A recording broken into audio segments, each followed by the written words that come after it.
Le jardin a été créé en 1998 sur une idée géniale, exceptionnelle. Ça, on ne peut pas le remettre en question. Et pendant 10 ans, ce jardin a végété avant d'avoir une pleine expansion dans les années 2007-2008. Et pendant 10 ans, ils ont vendu des arbres à Tire-les-Rigots. La société exploitante a été en redressement judiciaire en janvier 2020 et liquidée fin 2021. Il était prévu initialement dans nos contrats que les arbres soient élagués. Ils n'ont pas été élagués depuis des années. Certains sont en souffrance, d'autres même sont à remplacer. Depuis la liquidation de la société, plus aucun entretien n'a été fait, vu que le jardinier qui était salarié de la société a été licencié. L'association a dû, à plusieurs reprises, demander à la mairie de faire un entretien minimal. Elle est simplement intervenue une fois cet été à cause des risques d'incendie qu'il y aurait pu y avoir sur le terrain, vu l'état qui était à l'époque sur le terrain. On suppose que c'est la préfecture qui leur a donné un petit coup derrière les deux oreilles pour pouvoir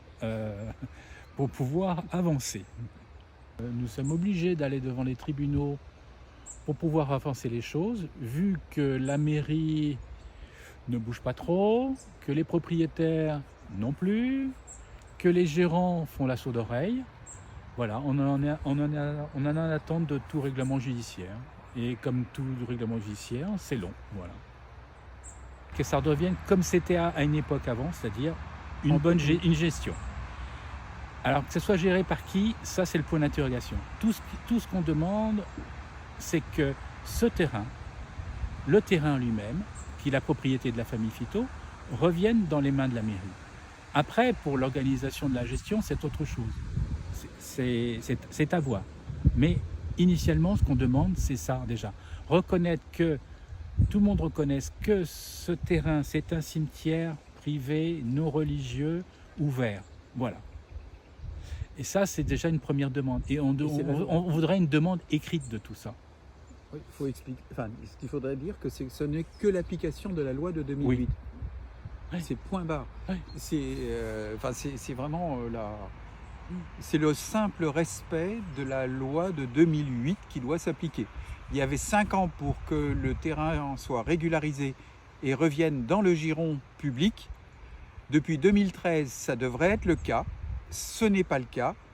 Le maire n'a même jamais eu son activité liée au Code général des collectivités qui l'obligeait à vérifier l'état des sépultures.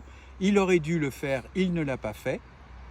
Et à partir de là, il est responsable, non pas en tant que maire personne, mais en tant que commune, puisqu'il y a une permanence de la commune depuis Napoléon. Qu'on change les maires, ça n'a aucune importance. Ce qu'il faut, c'est l'application de la loi. Et là, elle doit être appliquée.